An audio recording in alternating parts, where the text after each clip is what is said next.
This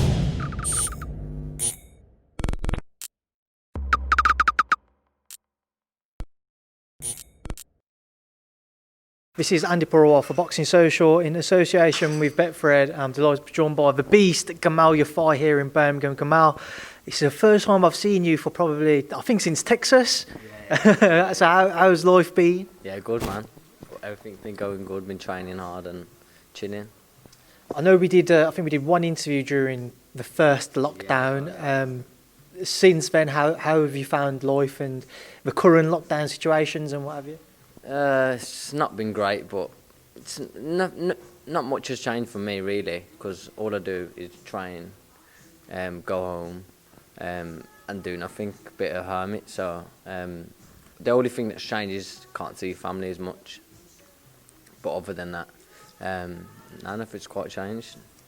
Now, we know you had your fight announcement, I believe it was yesterday or the day before that, against Luca Rigoldi for the EBU title. I know that you've been sitting on that news for a while, kind of waiting for an official announcement.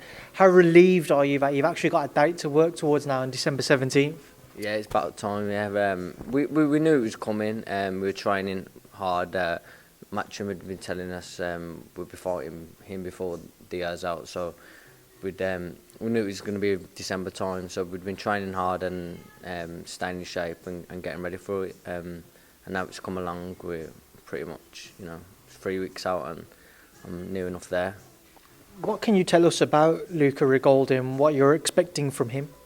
I'm expecting him to be. He's a good fighter. He's tough. He'll come and he's there. He's a 12-round fighter, so it's gonna be a challenge, especially in Italy as well.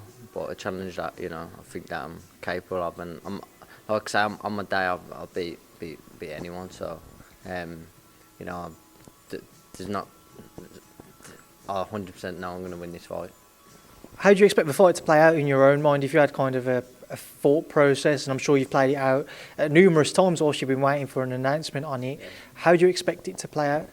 Well, I think he tries to. He walks them down. He throws a lot of punches.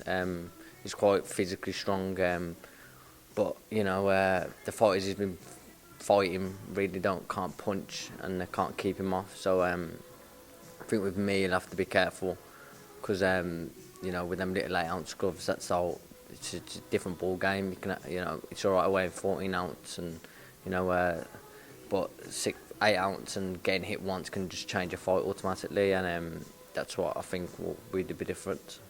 You mentioned it, and we know that the fight is taking place in Italy.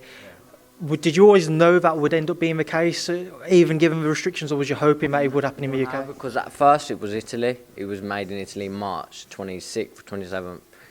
And then Eddie come back to us in October and said that he's trying to get it over here. So, there's a bit of delay. So we thought it could be over here. But I did think in my head, like, it's hard. I couldn't see him coming over here.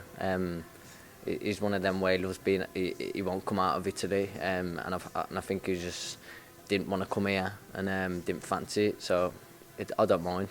Just have to go to Italy, 2 hours up the road, 2 hours on the flight, and getting a ring. Same result. Have you got any idea about the travel restrictions that might be in place, or when you might have to go, if there's any kind of form of quarantine rules, etc.? I ain't got a clue. You'd have to. Have you got a clue? Oh mate, I'm seeing things change every day. So yeah, today I've got no idea. So I'm guessing. I'm probably guessing that there might be a few fans, but it doesn't matter either way. You know what I mean? His fans ain't gonna help him. I know you're probably fed up of talking about it, but the loss to Gavin MacDonald, what do you feel you've learnt since then? Loads. Just loads. I think he's one of them. He's probably that. The mad thing is, I'm not a sore loser. I'm not deluded. I like to, if someone is better than me, I put my hands up. I'll sleep better at night if I just go, someone's better than me. I think on the night, Gavin MacDonald's better than me. I don't think overall he's a better fighter than me in any department. I just think on the night he was a better fighter, and that's it. But hopefully we can sometime do it again. Hopefully if I can first win this European title and then If he's, I don't know if he's more out still super bantamweight or if he's a featherweight anymore. If he's featherweight now, but if he is super bantamweight still, then I'd be happy enough to give him. Firstly, Rigoldi's on my mind, but if I can win that or when I win that, then we can look at the others.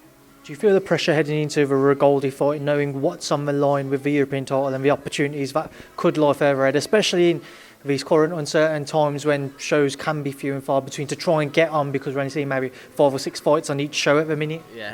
Yeah, of course, but you know what? If Matchroom come back to me and said this fight wouldn't have happened and I would have just been fighting just, average kids, beating them and just, not going anywhere really in my career. It's all good. It's all good winning and going up the rankings and whatever. But I just feel like the European title opens a lot of doors, and for me to win that, it then puts me onto world. Me winning, a domestic title, not or any other title won't get me to that world title. This is the next step, the European title. I win that, then I can look at world title, and it's kind of it's a risk.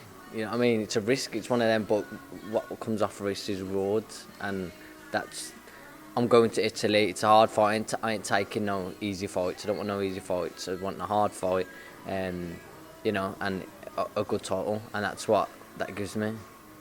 No easy fights, Gamal. You sound a little bit like Eddie now. I just feel like I don't like to be like all the rest. Just fighting at domestic level, fighting just bang average kids who you can just fold over, or European kids who you can just fold over as well.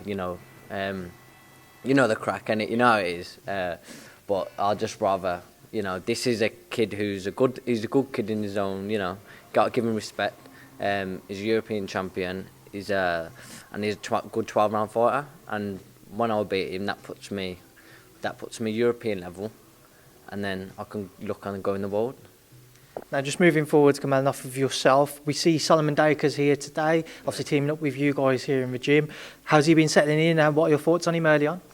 Well, seen him a few times in GB, so I knew he was good before. He's been here about 3 times. He's just been kind of strength work. He ain't been doing too much, but I've seen enough of him anyway in the GB, and I knew he was good. So it's like he's pretty much gonna crack it as a pro. If he stays dedicated and lives a life. He's been sparring with both Joe-Joyce and Daniel Dubois. That's a big fight between the pair of them this weekend. Just your thoughts on it? Oh, it's a hard one, man. I always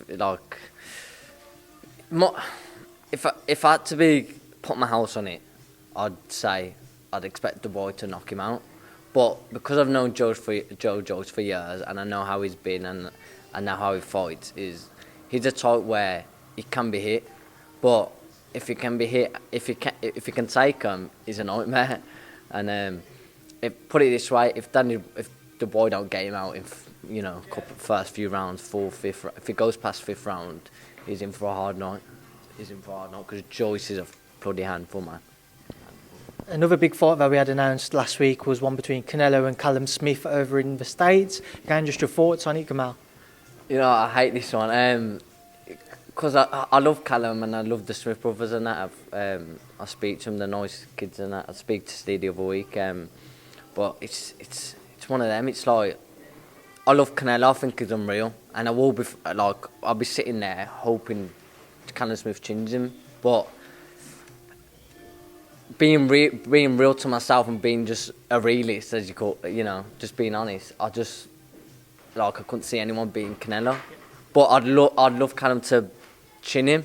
I'd love Callum to beat him. I've known Callum for years on the squads and that lovely kid, and it would just fucking be massive for British boxing, wouldn't it? So hopefully he does it, man. And then the final thing, your brothers Callum and Gala, how are they both? All good. Yeah, Galal's going to America today. No, tomorrow. Tomorrow he's going to America for training camp. He's qualified for the Olympics, so I think he's just chilling out till hopefully the Olympics go ahead. Carl's just training at home, getting in shape, ready to get into camp. Gamal, we'll leave that there, and I'll leave you now to enjoy the rest of your day and the coming weeks for your training camp. Best of luck with the rest of your preparations. I'll leave a final word to yourself, though, ahead of your bout on December 17th. For those who cannot be there, what would you like to say to them? I just want to say, for my fans that ain't going to be there, or anyone that supports me, just tune into the zone and get behind me. And a big thank you also to my who's been my sponsor for a long time now, Skating World, who's stuck by me through the bad times and the good times. Just without them, it'd be hard to be able to box full time. So a big thank you to them. And yeah. Gamal, enjoy the rest of your day. Thank you for speaking to Boxing Social. So, cheers.